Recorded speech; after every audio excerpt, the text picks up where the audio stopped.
DB পুলিশের পরিচয়ে রাস্তার মাঝখানে থামানো হলো ট্রাক। চালক হেলপারকে হাতকড়া পরিয়ে তোলা হলো গাড়িতে। তারপর নেশা জাতীয় জুস খাইয়ে অচেতন করে রেখে তেল ভর্তি পুরো ট্রাক উধাও। এমন সিনেমার মতোই ঘটনা ঘটেছে মুন্সিগঞ্জে শ্রীনগরে ঢাকা মাওয়া এক্সপ্রেসওয়েতে।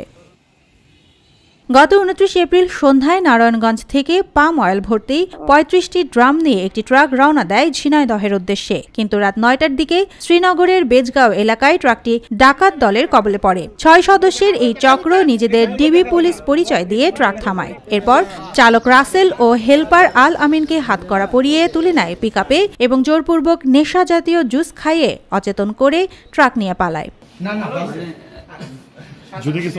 অন্যদিকে ট্রাকের মালিক জিপিএস এর মাধ্যমে অবস্থান দেখে দ্রুত 999-এ ফোন করেন। খবর পেয়ে পুলিশ চালক ও হেলপারকে উদ্ধার করে এবং রাতেই কুলদিগাঁও এলাকা থেকে 18টি তেলের ড্রাম সহ ট্রাকটিও জব্দ করে। পরে শ্রীনগর থানায় মামলা হয়। কয়েকটি ভাগে ভাগ করে আমাদের এই অভিযান পরিচালনা করা হয়। আমরা প্রথমে জানার চেষ্টা করি যে হাসনাবাদ এলাকায় আসলে তেল বোঝাই ট্রাকটি কি হয়েছিল, সেটি অনুসন্ধান করতে গিয়ে আমরা যে দেখি যে এখানে একটি মিনি ট্রাকের মাধ্যমে এখান থেকে 2জন লেবার তারা এই মাল সরানোর কাজ করে এবং ওই লেবারের মাধ্যমে আমরা জানতে পারি পিকআপটির মালিককে এবং ড্রাইভারকে। পরবর্তীতে আমরা অভিযান পরিচালনা করি, পিকআপের ড্রাইভার সহ পিকআপটি আমাদের উদ্ধার করতে সক্ষম হয় এবং আমরা সেখান থেকে জানতে পারি যে হেলাল যে তেল ব্যবসায়ী বা মুদি দোকানদার হেলাল এই মূল কাজটি করার জন্য এই হেল্পারকে বলেছিল। ব্যারেল আমরা উদ্ধার করি এবং তার নির্দেশনা, তার দেখানো মতে আমরা এই ঘটনার সাথে জড়িত 2জন যে প্রকৃত আসামি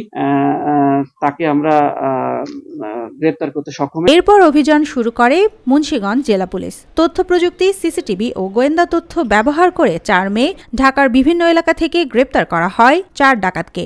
তাদের স্বীকারোক্তিতে হাজারীবাগের একটি দোকান থেকে উদ্ধার করা হয় আরও 35 ড্রাম তেল ও 22টি খালি ব্যারেল। পাশাপাশি ডাকাতিতে ব্যবহৃত 2টি গাড়িও জব্দ করা হয়। সুবর্ণা মেহজাবিন, দেশকাল নিউজ।